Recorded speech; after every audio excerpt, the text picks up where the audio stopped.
Hello दोस्तों, स्वागत है आप सभी का आपके अपने YouTube channel target botany classes में। दोस्तों, आप लोग जानते हैं कि हम लोग जीके जीएस के क्वेश्चन का प्रैक्टिस कर रहे हैं, ठीक है। वो भी वस्तुनिष्ठ सामान्य ज्ञान का, ठीक है। ऑब्जेक्टिव क्वेश्चन का हम लोग प्रैक्टिस कर रहे हैं, क्योंकि इस वीडियो में हम लोग 27 नंबर प्रैक्टिस सेट को सॉल्व करेंगे। इससे पहले हम लोग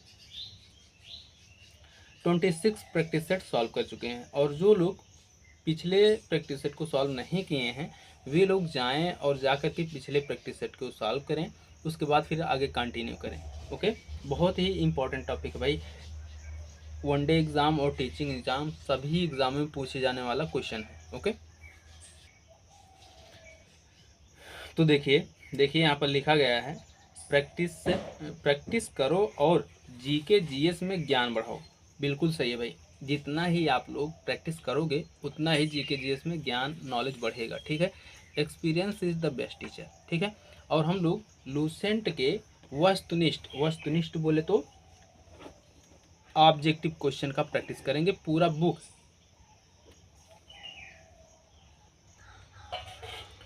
लूसेंट का एक ऑब्जेक्टिव क्वेश्चन का बुक ही आता है भाई, प्रैक्टिस क्वेश्चन का, ठीक है। देखिए यहाँ पर लूसेंट का बुक भी शामिल है। जो लोग इस बुक को खरीदना चाहते हैं वे लोग खरीद सकते हैं, और जो लोग बुक नहीं खरीदना चाहते हैं वे लोग हमसे जुड़े रहें। हम लोग मिल करके वस्तुनिष्ठ सामान्य ज्ञान का, लूसेंट का जी भर के क्वेश्चन का प्रैक्टिस करेंगे। एक भी क्वेश्चन छूटेगा नहीं। ओके, तो देखिए यहाँ पर लिखा है ना, जीके जीएस का हम लोग प्रैक्टिस करेंगे, और भी किस बुक का, लूसेंट बुक का, ठीक है। लूसेंट में जितने भी जीके जीएस के क्वेश्चन हैं, प्रैक्टिस क्वेश्चन हैं, उसको हम लोग सॉल्व करेंगे। और प्रैक्टिस सेट नंबर 27 है। इससे पहले हम लोग 26 प्रैक्टिस सेट सॉल्व कर चुके हैं, और जो लोग पिछले वीडियो को नहीं देखे हैं वे लोग जाकर के पिछले प्रैक्टिस सेट या पिछले वीडियो को देखें और उसके बाद फिर आगे कंटिन्यू करें। और टॉपिक है हम लोगों का बायोलॉजी में है प्लांट फिजियोलॉजी, ठीक है। प्लांट फिजियोलॉजी से हम लोग क्वेश्चन का प्रैक्टिस करेंगे। तो चलिए देर ना करते हुए वीडियो को स्टार्ट करते हैं। देखिए यहाँ पर लिखा गया है ना, पादप कार्यकी हिंदी में कहते हैं और अंग्रेजी में प्लांट फिजियोलॉजी कहते हैं, ठीक है। तो चलिए देखिए क्वेश्चन आ गए, करते हैं भाई। एक मिनट, थोड़ा सा जूम करते हैं इसे।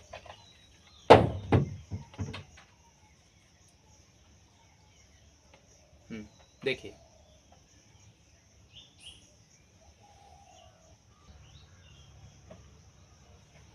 देखिए ये रहा पहला क्वेश्चन। पहला क्वेश्चन है परासरण, ठीक है। परासरण जिसे हम लोग ऑस्मोसिस कहते हैं। परासरण या ऑस्मोसिस निम्नलिखित में से किस माध्यम से होकर जल अणुओं के गुजरने की प्रक्रिया है। परासरण निम्नलिखित में से किस माध्यम से होकर जल अणुओं के गुजरने की प्रक्रिया है, बताइए भाई।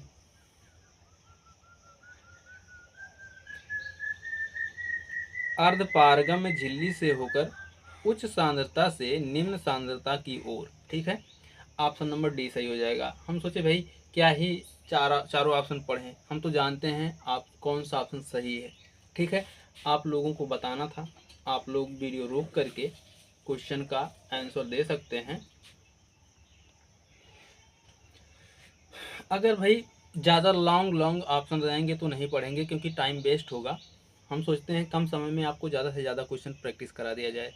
ओके, तो आपका ऑप्शन नंबर डी सही हो जाएगा। परासरण अर्धपारगम झिल्ली से होकर उच्च सांद्रता से निम्न सांद्रता की ओर होकर जल अणुओं के गुजरने की प्रक्रिया है। ओके, आगे देखते हैं अगला क्वेश्चन।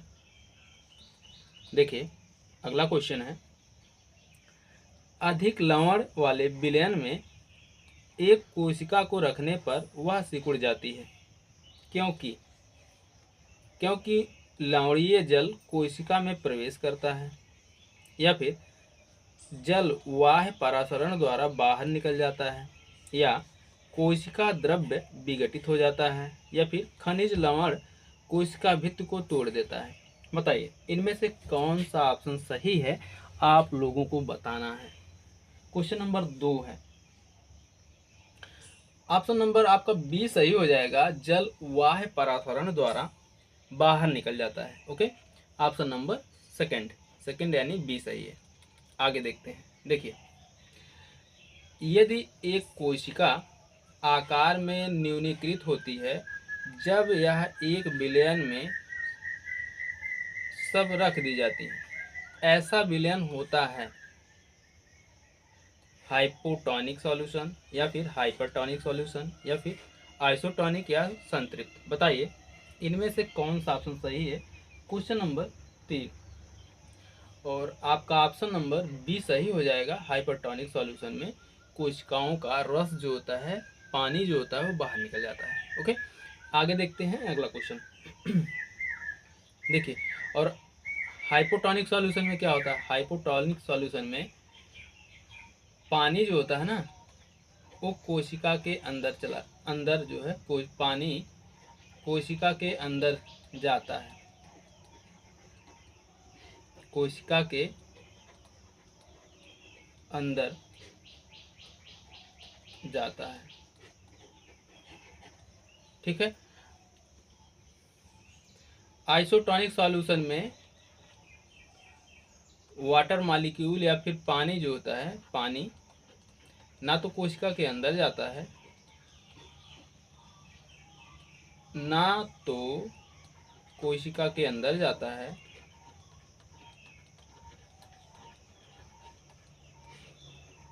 ना ही कोशिका के बाहर आता है, ना ही कोशिका के बाहर आता है। ठीक है, समझ गए। हाइपोटोनिक सॉल्यूशन क्या होता है। ऐसा सॉल्यूशन जिसका कंसंट्रेशन कोशिका के अंदर के सॉल्यूशन से कम होता है, उसे हाइपोटोनिक सॉल्यूशन कहते हैं। और वाटर मॉलिक्यूल कोशिका के अंदर इंटर करेंगे। और हाइपरटोनिक सॉल्यूशन किसे कहते हैं। ऐसा सॉल्यूशन जिसका कंसंट्रेशन कोशिका के अंदर के सॉल्यूशन से या कोशिका के अंदर के कंसंट्रेशन से अधिक होता है। ठीक है, हाइपरटोनिक सॉल्यूशन किसे कहते हैं। ऐसा सॉल्यूशन जिसका कंसंट्रेशन कोशिका के अंदर के सॉल्यूशन के कंसंट्रेशन से अधिक होता है, तो तब ये जो है कोशिका के अंदर का सॉल्यूशन या पानी हाइपरटोनिक सॉल्यूशन में चला जाता है। ठीक है, कोशिका का रस बाहर निकल जाता है, जिससे कोशिका सिकुड़ जाती है। ठीक है,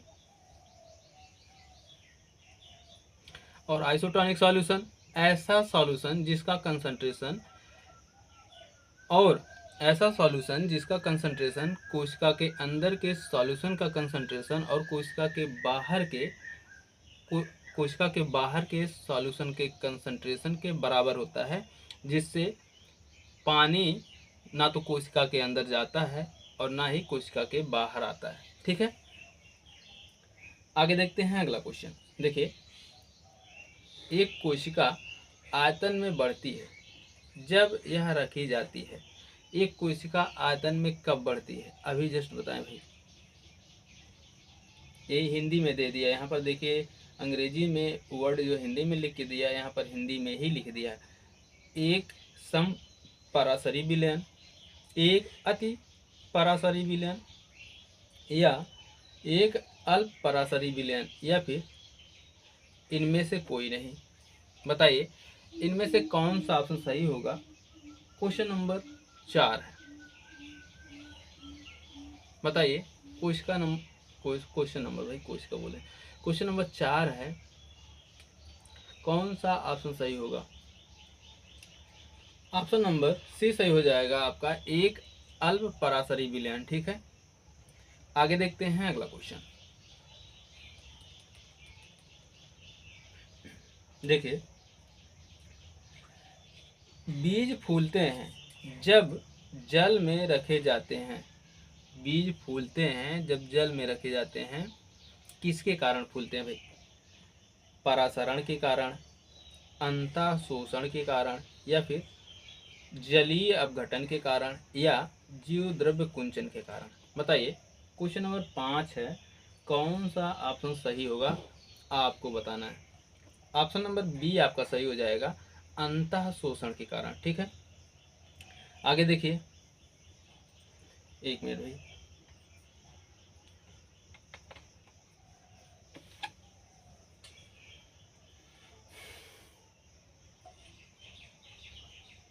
आगे देखिए,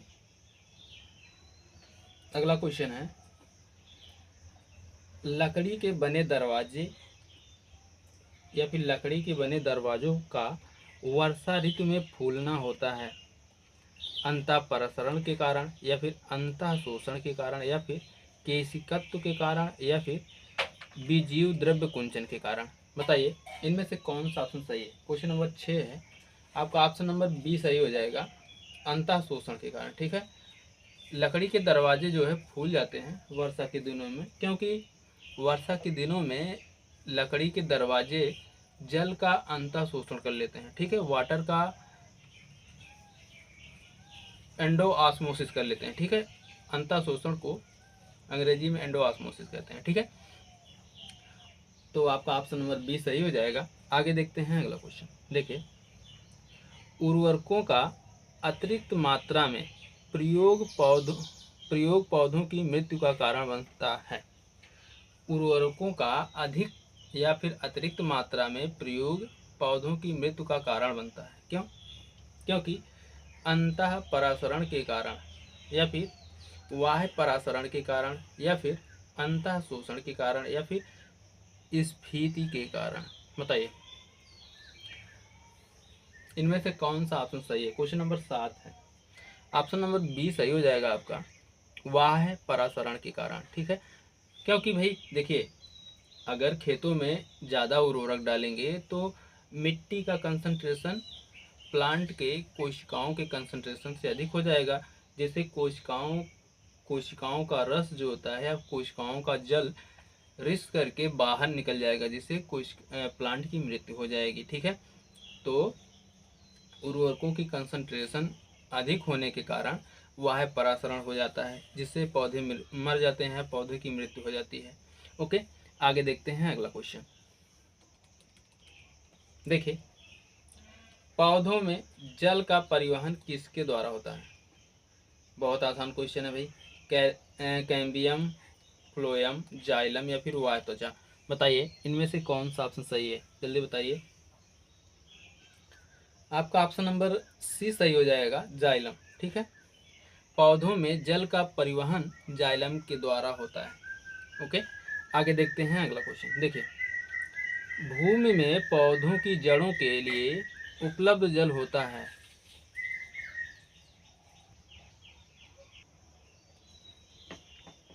देखिए, अगला क्वेश्चन है, भूमि में पौधों की जड़ों के लिए उपलब्ध जल होता है, कैसा होता है भाई। केशिका जल, आर्द्रताग्राही द्वारा, या फिर गुरुत्वीय जल, या फिर इनमें से कोई नहीं। बताइए कौन सा ऑप्शन सही है। क्वेश्चन नंबर 9 है, जल्दी बताइए भाई।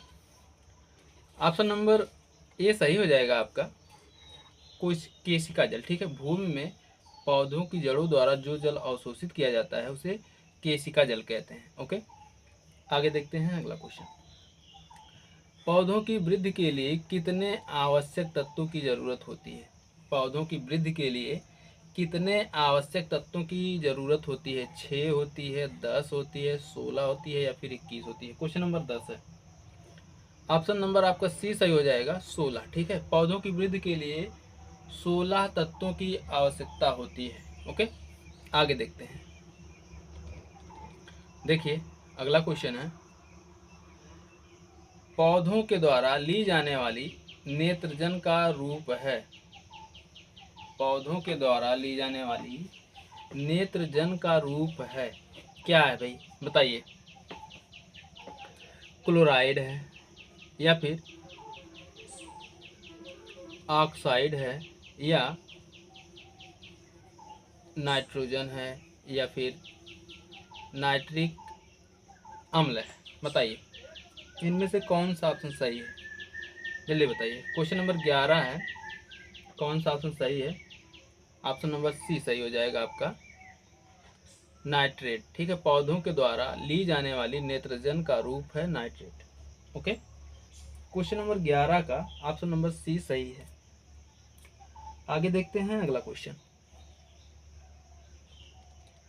देखिए, एक मिनट भाई।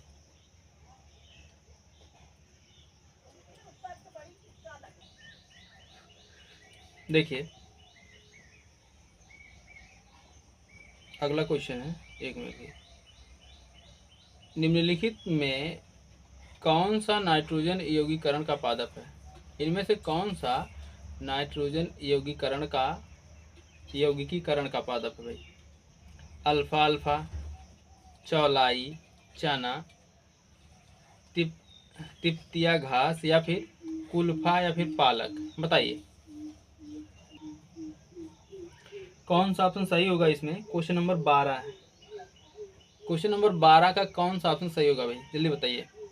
ऑप्शन नंबर ए सही हो जाएगा आपका। पहला, तीसरा, चौथा सही है और बाकी सब गलत है। ठीक, पहला क्या, अल्फा अल्फा, और तीसरा चना, और चौथा तिप्तिया घास। ये जो है नाइट्रोजन यौगिकीकरण में आवश्यक है, या फिर पादपों में नाइट्रोजन का यौगिकीकरण करते हैं। ठीक है, आगे देखते हैं अगला क्वेश्चन। देखिए, अगला क्वेश्चन है, पानी मिट्टी से जड़ों में जिस भौतिक प्रक्रिया द्वारा गुजरता है उसे कहा जाता है विसरण, वाष्पोत्सर्जन, अवशोषण, या फिर परासरण? बताइए क्वेश्चन नंबर 13 का कौन सा ऑप्शन सही होगा। आपका ऑप्शन नंबर डी सही हो जाएगा, परासरण। ठीक है, आगे देखते हैं अगला क्वेश्चन। देखिए, पौधों में वाष्पोत्सर्जन किसकी प्रक्रिया है? पौधों में वाष्पोत्सर्जन किसकी प्रक्रिया है?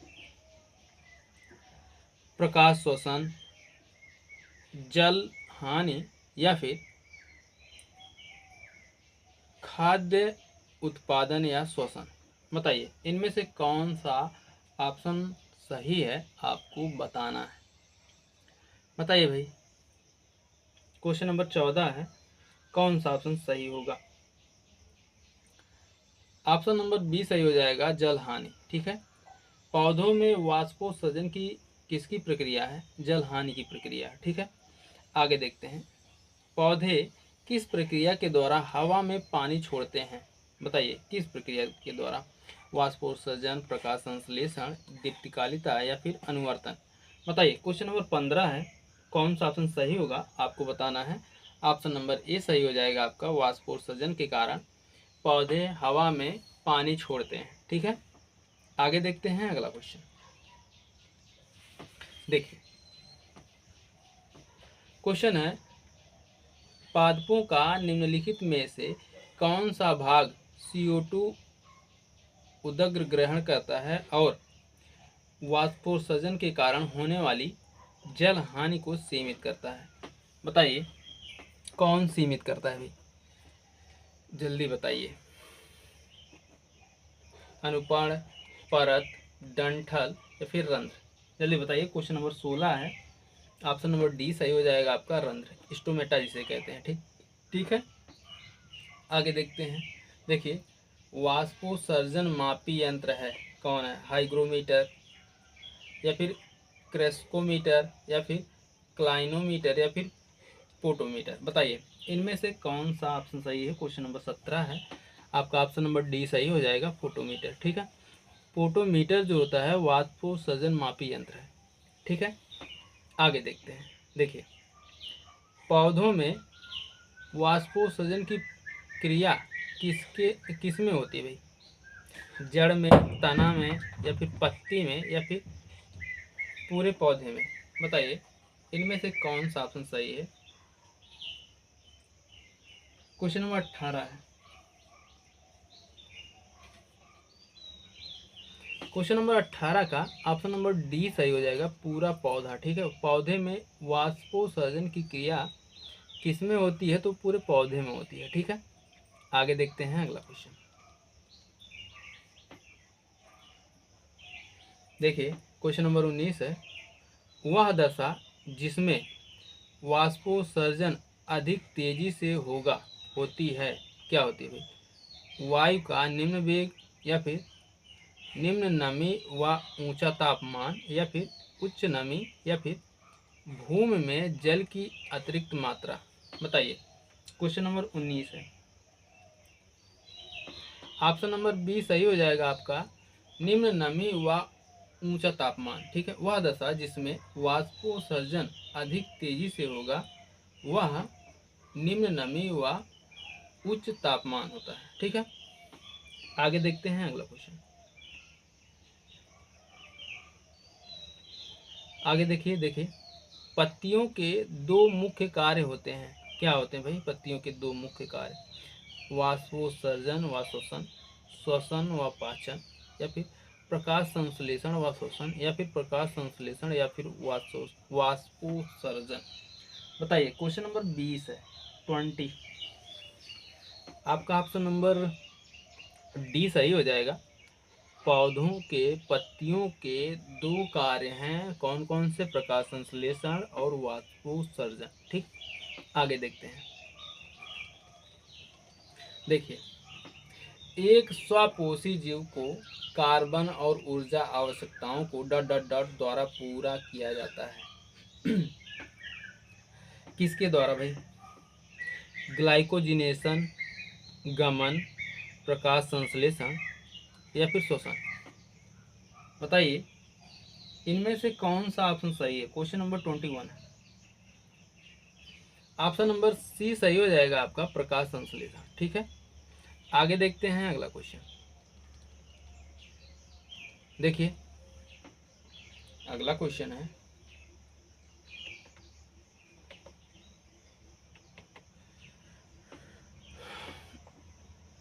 पौधे व पेड़ का खाना तैयार करने की प्रक्रिया कहलाती है।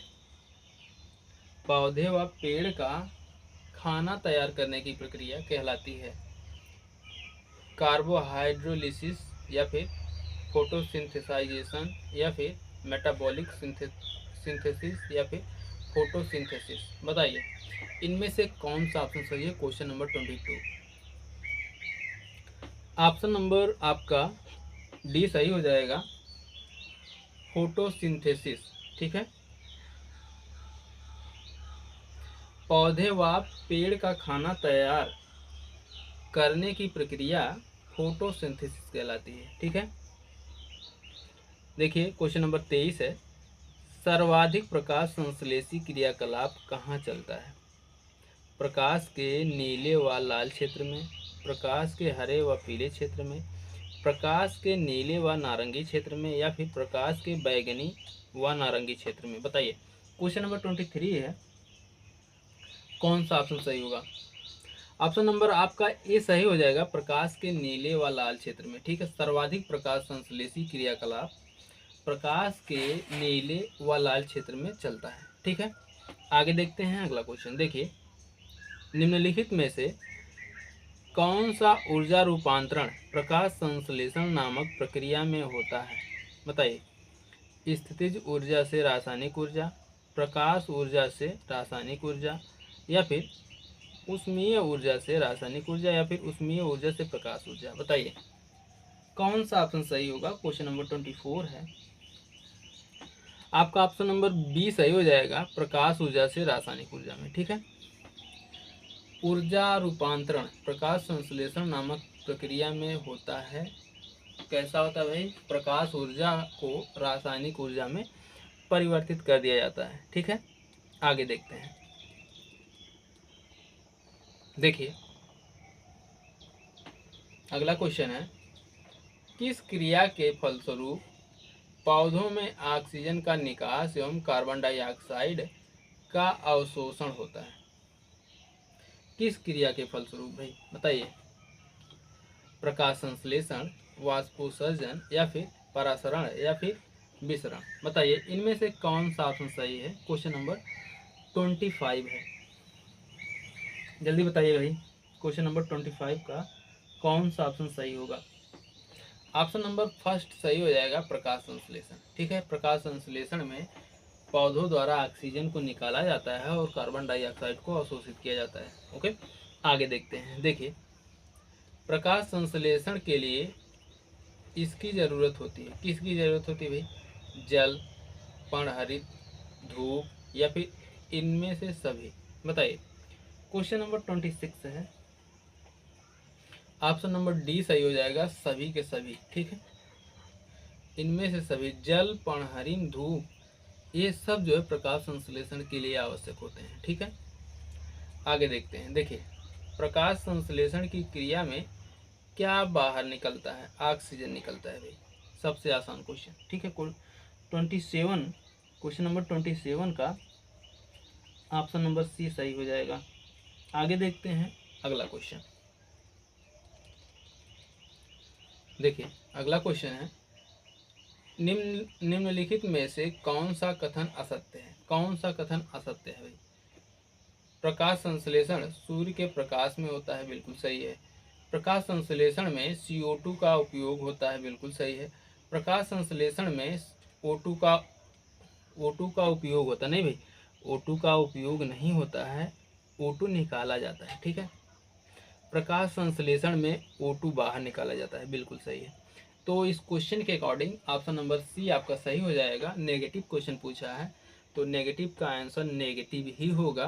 तो क्वेश्चन नंबर 28 का ऑप्शन नंबर सी सही हो जाएगा। आगे देखते हैं अगला क्वेश्चन।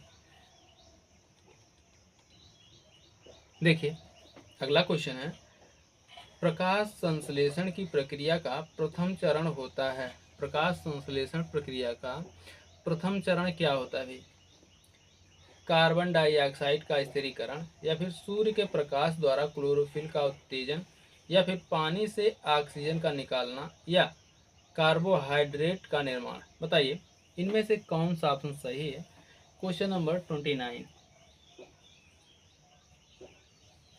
ऑप्शन नंबर आपका बी सही हो जाएगा, सूर्य के प्रकाश द्वारा क्लोरोफिल का उत्तेजन। ठीक है, आगे देखते हैं।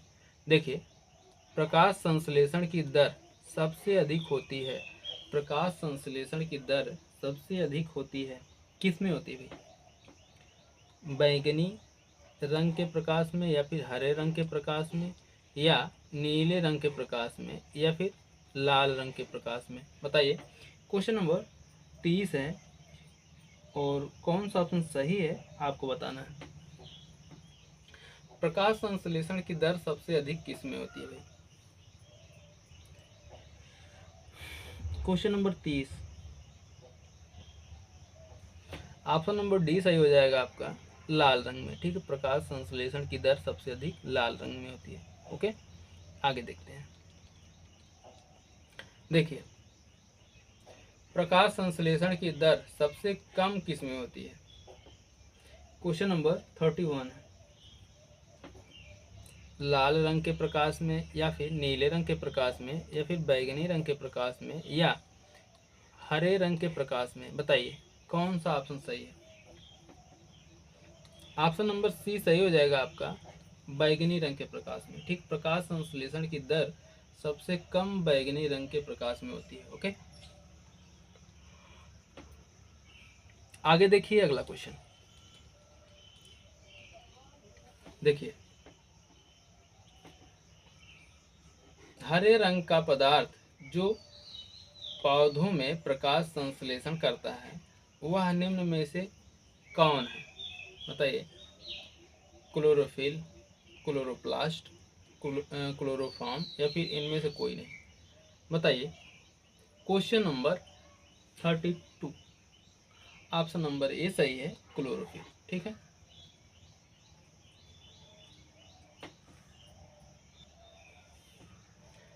आगे देखते हैं अगला क्वेश्चन।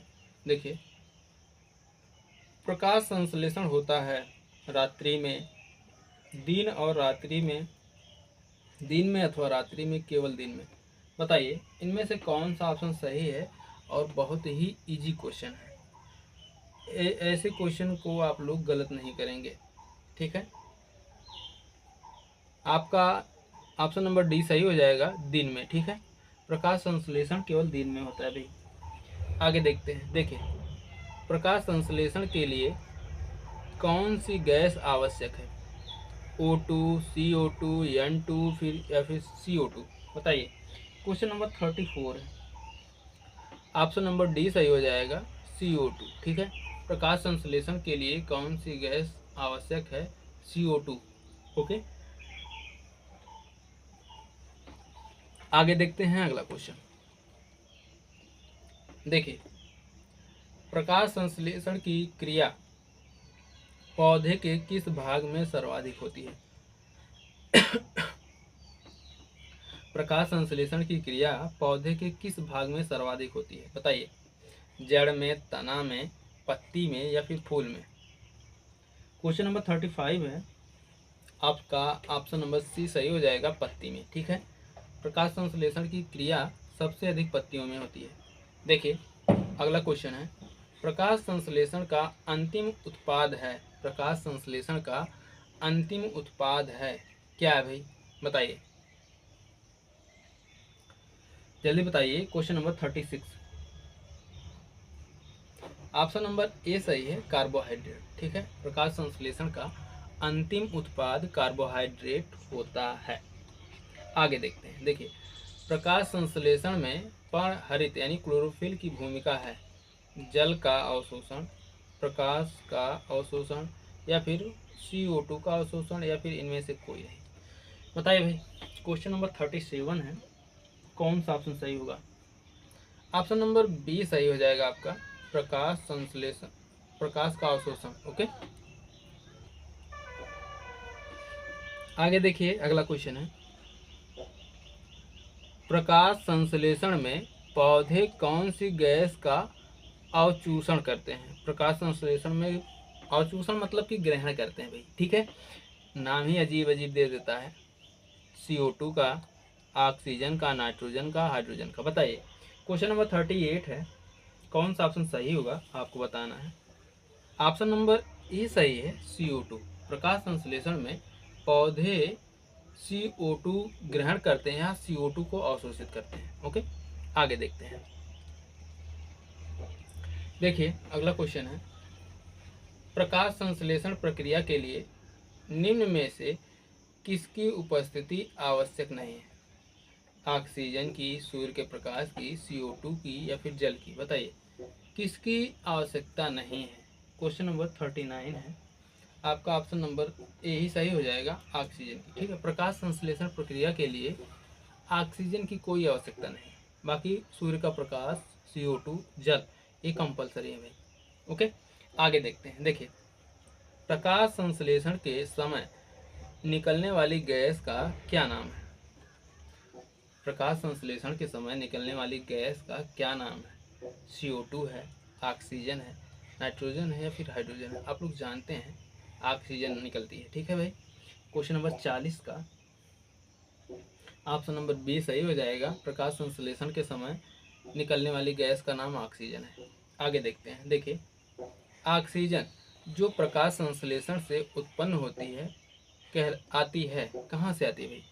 ऑक्सीजन जो प्रकाश संश्लेषण से उत्पन्न होती है वो कहाँ से आती है? जल से आती है, कार्बन डाइऑक्साइड से आती है, फास्फोग्लिसरिक एसिड से आती है या फिर क्लोरोफिल से आती है? क्वेश्चन नंबर 41 का कौन सा ऑप्शन सही है? प्रकाश संश्लेषण के दौरान ऑक्सीजन जो आती है वह आती है जल से आती है। ठीक है, ऑप्शन नंबर ए सही है। आगे देखते हैं अगला क्वेश्चन। देखिए, अगला क्वेश्चन है, प्रकाश संश्लेषण होता है न्यूक्लियस में, माइटोकॉन्ड्रिया में, क्लोरोप्लास्ट में या फिर परागजीजोम में? बताइए, प्रकाश संश्लेषण यानी फोटोसिंथेसिस कहाँ होता है? क्वेश्चन नंबर 42 का ऑप्शन नंबर सी सही है, क्लोरोप्लास्ट में। ठीक है, फोटोसिंथेसिस क्लोरोप्लास्ट में होता है। ओके, आगे देखते हैं। देखिए, प्रकाश संश्लेषण का प्रथम स्थिर यौगिक है, प्रथम स्थिर यौगिक क्या है भाई? फास्फोग्लिसरिक एसिड है या फिर डाई फास्फोग्लिसरिक एसिड है या फिर ग्लूकोज है या फिर स्टार्च है? बताइए, इनमें से कौन सा ऑप्शन सही है? Question number 43, option number C सही हो जाएगा आपका, ग्लूकोज। ठीक है, आगे देखते हैं अगला क्वेश्चन। देखिए, अगला क्वेश्चन है, पौधों में किसी एक प्रक्रिया का गैसीय उत्पाद किसी अन्य जैव प्रक्रिया का लिए प्रक्रिया के लिए आवश्यक है जिससे ऊर्जा निर्मुक्त होती है। नीचे इस प्रक्रिया का उत्पाद के 4 संयोजन दिए गए हैं। सही उत्तर चुनिए। सही उत्तर चुनना भाई 44। क्वेश्चन नंबर 44 का कौन सा ऑप्शन सही होगा? देखिए, प्रकाश संश्लेषण और ऑक्सीजन। ठीक है, ऑप्शन नंबर सी सही हो जाएगा। पौधों में किसी एक प्रक्रिया का गैसीय उत्पाद किसी अन्य जैविक प्रक्रिया के लिए आवश्यक है जिससे ऊर्जा निर्मुक्त होती है। नीचे दिए गए प्रक्रिया और उत्पाद के 4 संयोजन, उनमें से सही चुनना है। तो आपका ऑप्शन नंबर सी सही हो जाएगा, प्रकाश संश्लेषण और ऑक्सीजन। ठीक है, आगे देखते हैं अगला क्वेश्चन। देखिए, क्वेश्चन है 45 है भाई। ठीक है, 45 और ये 46 है। ऐसी जैविक क्रिया जिसमें शर्करा तथा वसा का ऑक्सीकरण होता है तथा ऊर्जा मुक्त होती है कहलाती है, क्या कहलाती है भाई?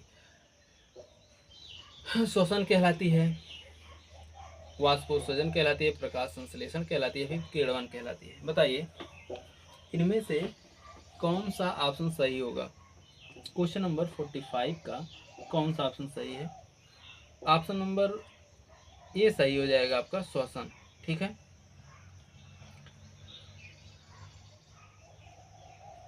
ऐसी जैविक क्रिया जिसमें शर्करा तथा वसा का ऑक्सीकरण होता है तथा ऊर्जा मुक्त होती है कहलाता है श्वसन। ठीक है, आगे देखते हैं अगला क्वेश्चन। देखिए, श्वसन का मापन का यंत्र कहलाता है, श्वसन मापन यंत्र कहलाता है, क्या कहलाता है? फोटोमीटर, ऑक्सीजनोमीटर, ऑटोमीटर, या फिर 46 का कौन सा ऑप्शन सही होगा? जल्दी बताइए। 46 का ऑप्शन नंबर डी सही हो जाएगा आपका, रेस्पायरोमीटर। ठीक है, रेस्पायरोमीटर। ओके,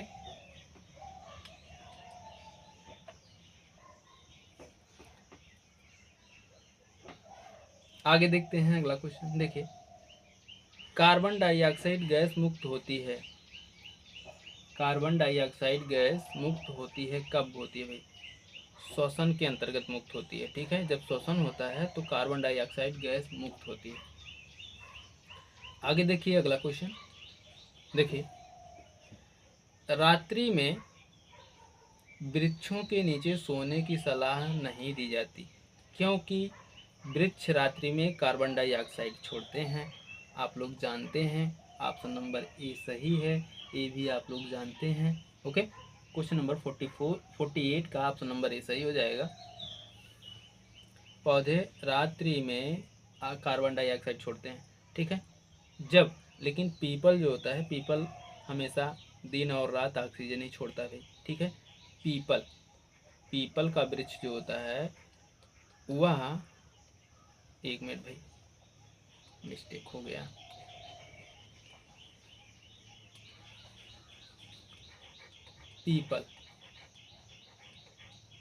पीपल बराबर ऑक्सीजन। ठीक है, पीपल हमेशा ऑक्सीजन देता है भाई। आगे देखते हैं।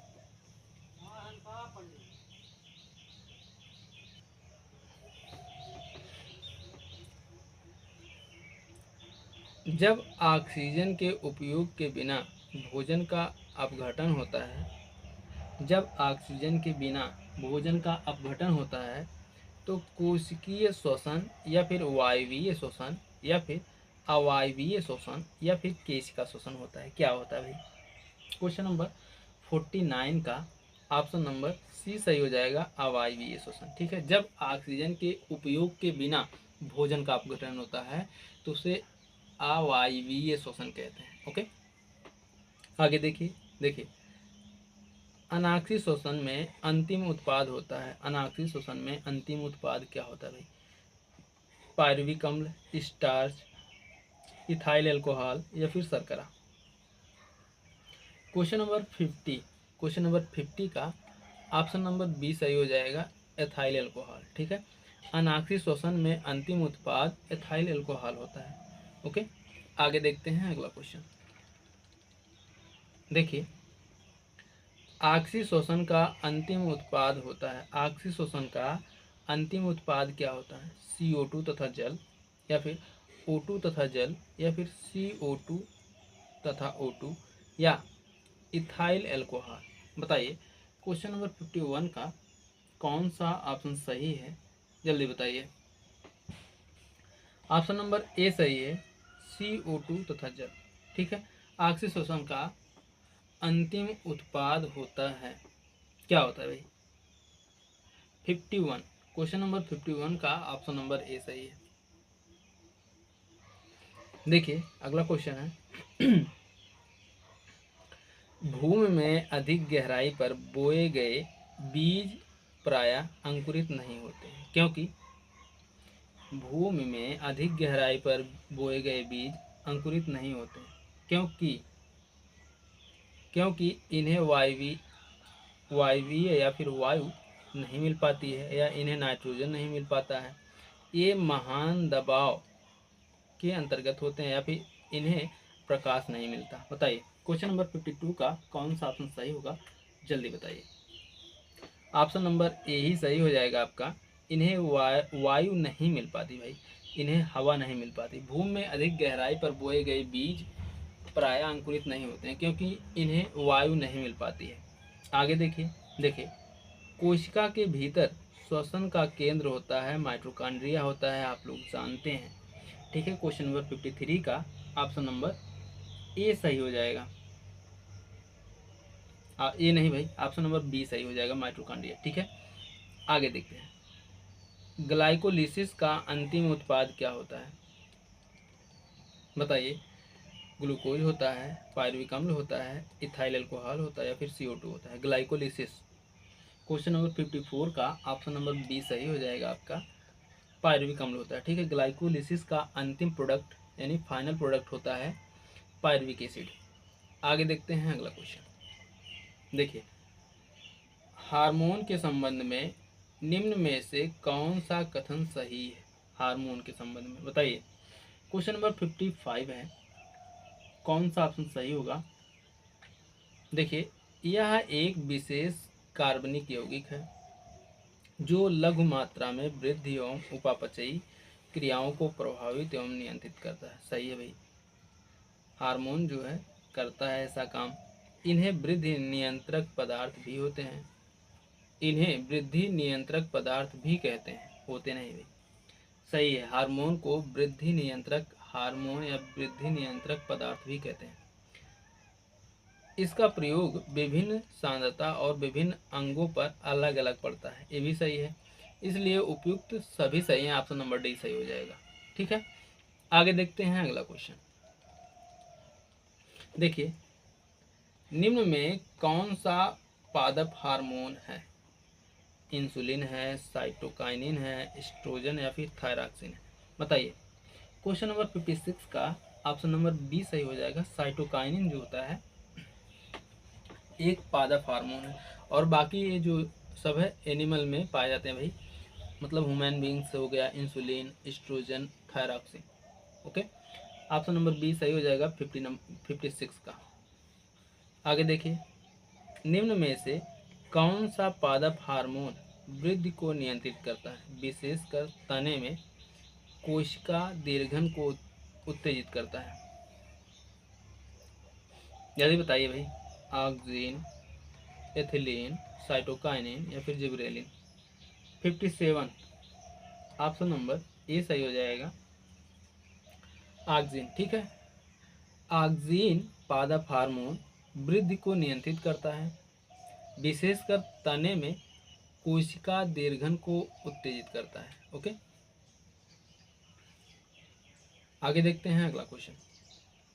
देखिए, एंडोल एसिटिक एसिड क्या है? एंडोल एसिटिक एसिड क्या है भाई? एंजाइम है, कवकनाशी है, एमिनो अम्ल है, फिर ऑक्सीजन है? बताइए, एंडोल एसिटिक एसिड, क्वेश्चन नंबर 58 का ऑप्शन नंबर डी सही हो जाएगा, ऑक्सीजन। ठीक है, एंडोल एसिटिक एसिड एक ऑक्सिन हार्मोन है। आगे देखते हैं, ऑक्सिन से संबंधित कौन सा कथन सही है? ऑक्सिन से संबंधित कौन सा कथन सही है भाई? इसके कारण पौधों में शीर्ष प्रमुखता हो जाती है, बिल्कुल सही है।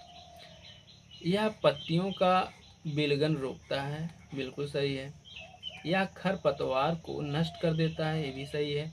उपयुक्त सभी सही है भाई। ऑप्शन नंबर डी सही हो जाएगा आपका क्वेश्चन नंबर 59 का। आगे देखते हैं अगला क्वेश्चन। देखिए, किस पादप हार्मोन के छिड़काव से अनिषेक फलन प्राप्त किए जा सकते हैं? Auxin, cytokinin, gibberellin, abscisic acid. बताइए question number 60। Option number A सही हो जाएगा आपका ऑक्सिन। ठीक है, ऑक्सिन के छिड़काव से अनिषेक फल प्राप्त किए जा सकते हैं। ओके आगे देखते हैं अगला क्वेश्चन। देखिए, निम्नलिखित में से कौन सा हार्मोन पादप कोशिकाओं को इस प्रकार बढ़ने के लिए प्रेरित करता है जिससे पादप प्रकाश की ओर मुड़ा हुआ प्रतीत होता है? बताइए भाई, कौन सा पादप हार्मोन कोशिकाओं को इस प्रकार बढ़ने के लिए प्रेरित करता है जिससे पादप प्रकाश की ओर मुड़ा हुआ प्रतीत होता है? साइटोकाइनिन, ऑक्सिन, जिब्रेलिन या फिर एब्सिसिक एसिड। बताइए question number 61। Option number B सही हो जाएगा आपका ऑक्सिन। ठीक है, आगे देखते हैं अगला क्वेश्चन। एक छात्रा पौधों में कोशिका विभाजन की वृद्धि के संबंध में एक प्रयोग कर रही थी। उसने इसके लिए अपने पर्यवेक्षक से विशिष्ट पादप हार्मोन का सुझाव देने को कहा। यदि आप उसके पर्यवेक्षक होते तो आप कौन से पादप हार्मोन का सुझाव देते? एब्सिसिक एसिड का, जिब्रेलिन का या फिर साइटोकाइनिन का या फिर ऑक्सिन का? बताइए क्वेश्चन नंबर 62 है, कौन सा ऑप्शन सही होगा? ऑप्शन नंबर सी सही हो जाएगा आपका साइटोकाइनिन। ठीक है, एक छात्रा पौधों में कोशिका विभाजन की वृद्धि के संबंध में एक प्रयोग कर रही है। उसने इसके लिए अपने पर्यवेक्षक से विशिष्ट पादप हार्मोन का सुझाव देने को कहा। यदि आप उसके पर्यवेक्षक होते तो आप कौन से पादप हार्मोन का सुझाव देते? तो आप साइटोकाइनिन हार्मोन का सुझाव देते। ओके, आगे देखते हैं अगला क्वेश्चन। देखिए, अगला क्वेश्चन है, निम्नलिखित में से कौन सा पादप हार्मोन बीजों को सुषुप्तावस्था में रखता है तथा पत्तियों के विलगन में मुख्य भूमिका निभाता है? ऑक्सिन, साइटोकाइनिन, जिब्रेलिन या फिर एब्सिसिक एसिड। क्वेश्चन नंबर 63 का ऑप्शन नंबर कौन सही होगा आपको बताना है। ऑप्शन नंबर डी सही हो जाएगा आपका एब्सिसिक एसिड। ठीक है, एब्सिसिक एसिड पादप हार्मोन बीजों को सुषुप्तावस्था यानी डॉर्मेंट स्टेज में रखता है तथा पत्तियों के विलगन में मुख्य भूमिका निभाता है। ओके, डॉर्मेंसी मतलब सुषुप्तावस्था। ओके, देखिए क्वेश्चन नंबर 64 है, निम्नलिखित में से कौन सा एक प्राकृतिक फल पकाने वाला हार्मोन है? Kinetin, gibberellin, auxin, ethylene. बताइए क्वेश्चन नंबर 64 का कौन सा ऑप्शन सही होगा? ऑप्शन नंबर डी सही हो जाएगा आपका एथिलीन। ठीक है, एथिलीन एक प्राकृतिक फल पकाने वाला हार्मोन है। आगे देखते हैं अगला क्वेश्चन। देखिए, प्रकाशानुवर्ती संचलन किसके द्वारा नियंत्रित किया जाता है? साइटोकाइनिन, ऑक्सिन, जिब्रेलिन या फिर एथिलीन। क्वेश्चन नंबर 65 है, ऑक्सिन होगा। ठीक है, ऑप्शन नंबर बी सही होगा। प्रकाशानुवर्ती, ठीक है, प्रकाशानुवर्ती संचलन के लिए प्रकाशानुवर्ती संचलन किसके द्वारा नियंत्रित किया जाता है? तो ऑक्सीजन के द्वारा। ओके, आगे देखते हैं। देखिए, पादप वृद्धि हार्मोन जिबरेलिन किससे निकाले जाते हैं? कवक से, जीवाणु से, शैवाल से, या फिर इनमें से कोई नहीं? पादप वृद्धि hormone gibberellin, option number A सही है, कवक से। जिब्रेला नामक कवक से जिब्रेलिन हार्मोन निकाला जाता है। ओके, क्वेश्चन नंबर 66 का ऑप्शन नंबर ए सही हो जाएगा। आगे देखते हैं अगला क्वेश्चन। देखिए, निम्न में से कौन सा एक खरपतवार मारक है? NAA, 2,4-D, ABA, GA। Option number आपका बी सही होगा। 2,4-D एक खरपतवार नाशी है। ठीक है, आगे देखते हैं अगला क्वेश्चन। देखिए, पादप वृद्धि अनुपालन के साथ किस भारतीय वैज्ञानिक का नाम जुड़ा है? पादप वृद्धि अनुपालन के साथ किस भारतीय वैज्ञानिक का नाम जुड़ा है? HG खुराना, या फिर CV Raman, JC Bose, Meghnath Shah. Question number 68 का कौन सा ऑप्शन सही है? ऑप्शन नंबर सी सही हो जाएगा आपका, JC बोस। ओके, आगे देखते हैं अगला क्वेश्चन। देखिए, निम्न में से किस पेड़ को अपनी वृद्धि के लिए सर्वाधिक मात्रा में जल की आवश्यकता होती है? आम, बबूल, अमरूद, यूकेलिप्टस। क्वेश्चन नंबर 69 है, कौन सा ऑप्शन सही है आपको बताना है। Question number 69, option number D सही हो जाएगा आपका, यूकेलिप्टस। यूकेलिप्टस को वृद्धि के लिए सबसे अधिक जल की आवश्यकता होती है। ठीक है, देखिए, ऑक्सेनोमीटर का प्रयोग करते हैं, कौन करते हैं भाई? प्रकाश संश्लेषण की दर मापने में, ऊर्जा ह्रास की दर मापने में, रसाकर्षण की दर मापने में, या फिर वृद्धि के मापने में? बताइए, इनमें से कौन सा ऑप्शन सही है? देखिए, कौन सा ऑप्शन सही है भाई? Question number 70। क्वेश्चन नंबर 70 का कौन सा ऑप्शन सही है आपको बताना है। ऑप्शन नंबर बी सही हो जाएगा, ऊर्जा ह्रास की दर मापने में। ठीक है, ऑक्सेनोमीटर का प्रयोग ऊर्जा ह्रास की दर मापने में किया जाता है। क्वेश्चन नंबर 70 का ऑप्शन नंबर बी सही हो जाएगा। आगे देखते हैं अगला क्वेश्चन। पौधों में वृद्धि होती है जीवन पर्यंत, केवल निश्चित अवधि तक, या फिर रुक रुक कर जीवन भर, या फिर पौधों में वृद्धि होती ही नहीं? क्वेश्चन नंबर 71 का ऑप्शन नंबर ए सही है, जीवन पर्यंत। ठीक है, पौधों में वृद्धि जीवन पर्यंत होती रहती है। ठीक है, आगे देखते हैं अगला क्वेश्चन। देखिए, पौधों में वृद्धि होती है, वही क्वेश्चन है भाई। चलिए ठीक है, 71 का ऑप्शन नंबर ए सही है, रिपीट हो गया है। देखिए, 72 है, क्वेश्चन नंबर 72। समय और आकार के संदर्भ में होने वाली वृद्धि को ग्राफ पर अंकित करने पर यश के आकार का वक्र बनता है, जिसे कहते हैं, क्या कहते हैं भाई? सिग्माइड वक्र, श्वसन वक्र, परासरण वक्र, या फिर उत्सर्जन वक्र? बताइए। क्वेश्चन नंबर 72 का ऑप्शन नंबर ए सही हो जाएगा, सिग्मॉयड वक्र। ठीक है, समय और आकार के संदर्भ में होने वाली वृद्धि को ग्राफ पर अंकित करने पर यश के आकार का वक्र बनता है, जिसे सिग्मॉयड वक्र कहते हैं। ओके, आगे देखते हैं अगला क्वेश्चन। पौधों की लंबाई में वृद्धि के लिए आवश्यक है, पौधों की लंबाई की वृद्धि के लिए आवश्यक है सोडियम, कैल्शियम, नाइट्रोजन, फास्फोरस। बताइए, क्वेश्चन नंबर 73 का कौन सा ऑप्शन सही होगा? क्वेश्चन नंबर 73 का ऑप्शन नंबर ए सही हो जाएगा, सोडियम। ठीक है, पौधों की लंबाई में वृद्धि के लिए आवश्यक नहीं है सोडियम। ठीक है, सोडियम जो है पौधों की वृद्धि के लिए आवश्यक नहीं है। आगे देखते हैं अगला क्वेश्चन।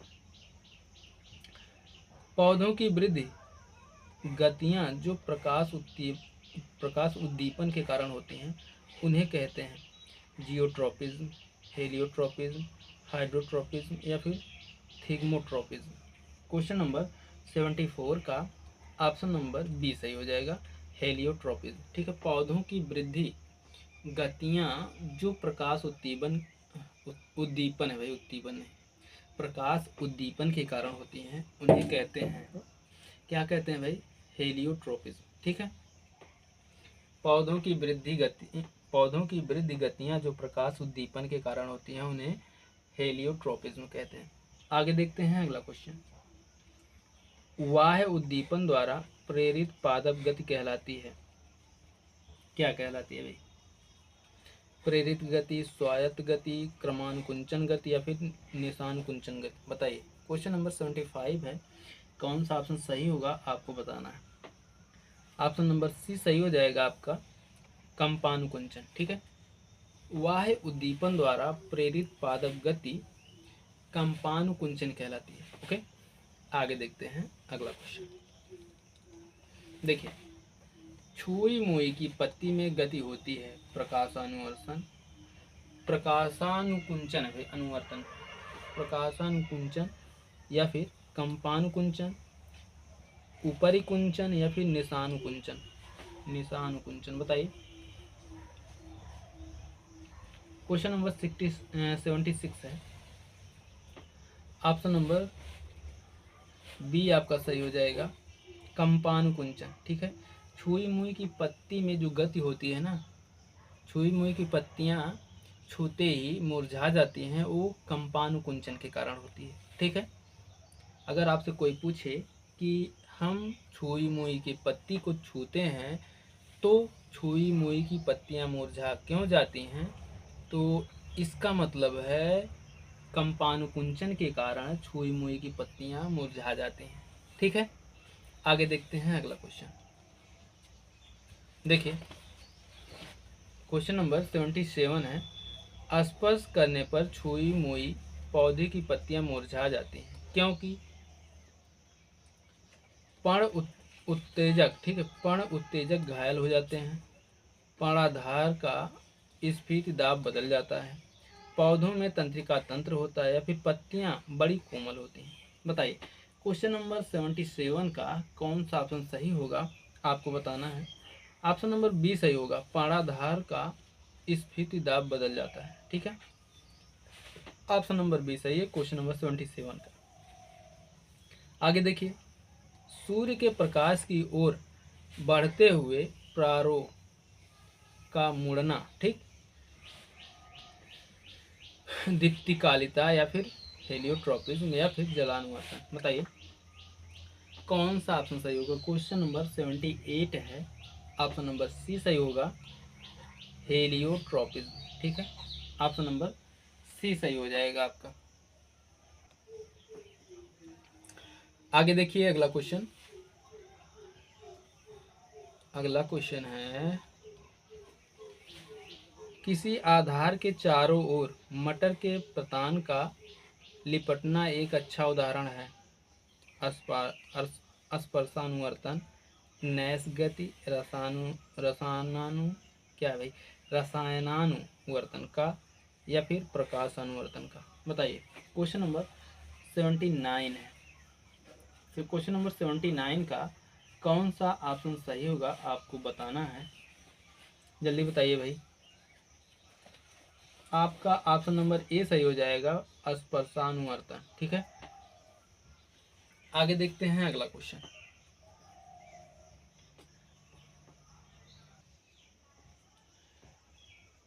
क्वेश्चन नंबर 80, सनड्यू तथा वीनस फ्लाई ट्रैप कीट भक्षी पौधे में गति होती है, कैसी गति होती है भाई,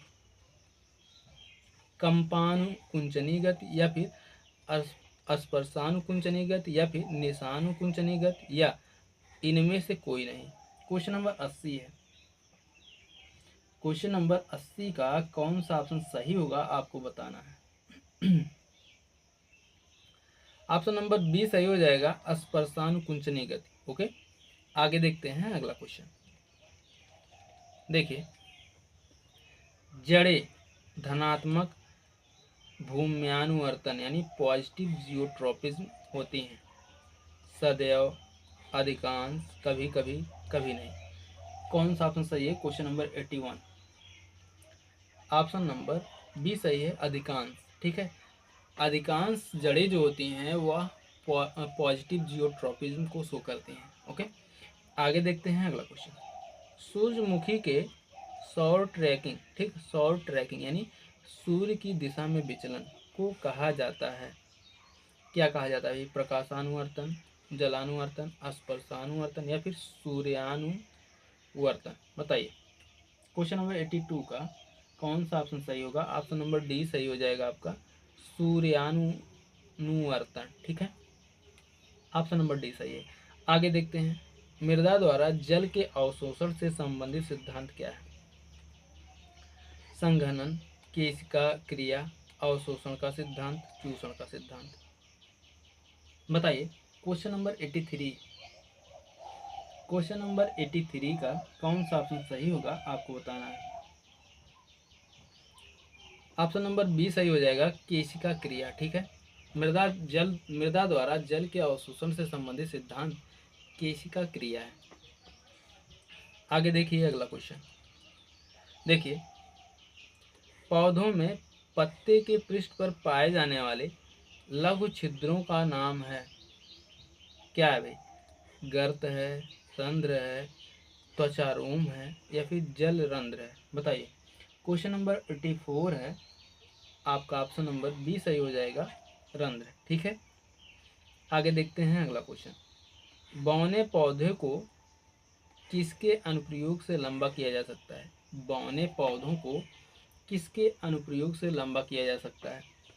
जिबरेलिन्स, ऑक्सीन, साइटोकाइनिन या फिर डार्विन? बताइए। क्वेश्चन नंबर 85 है, कौन सा ऑप्शन सही होगा? ऑप्शन नंबर ए सही हो जाएगा आपका, जिबरेलिन। ठीक है, बौने पौधों को जिबरेलिन के अनुप्रयोग से लंबा किया जा सकता है। ओके, आगे देखिए, पशुओं में हीमोग्लोबिन के सदृश पौधों में कौन सा अणु होता है? कैरोटीन होता है, साइटोक्रोम होता है, सेलुलोज होता है या फिर क्लोरोफिल होता है? Question number 86 option number D सही हो जाएगा, क्लोरोफिल। ठीक है, पौधों में हीमोग्लोबिन के सदृश क्लोरोफिल पाया जाता है। ठीक है, पशुओं में हीमोग्लोबिन के सदृश, पौधों में हीमोग्लोबिन पाया जाता है। ठीक है, क्वेश्चन नंबर 86 का ऑप्शन नंबर डी सही हो जाएगा और ये रहा आपका आंसर की। ठीक है, दिखाई दे रहा है, देखिए। ठीक है, ये है आंसर की। और दोस्तों, आप लोग कमेंट करके बताइए कि आप लोगों को वीडियो कैसी लगी, और जीके जीएस में जितने भी लूसेंट के वस्तुनिष्ठ सामान्य ज्ञान हैं उनका हम लोग पूरे बुक का प्रैक्टिस करेंगे। ठीक है, एक भी क्वेश्चन छूटेगा नहीं। तो वीडियो कैसी लगी कमेंट करके ज़रूर बताइएगा। मिलते हैं नेक्स्ट वीडियो में, तब तक के लिए जय हिंद, जय भारत, वंदे मातरम।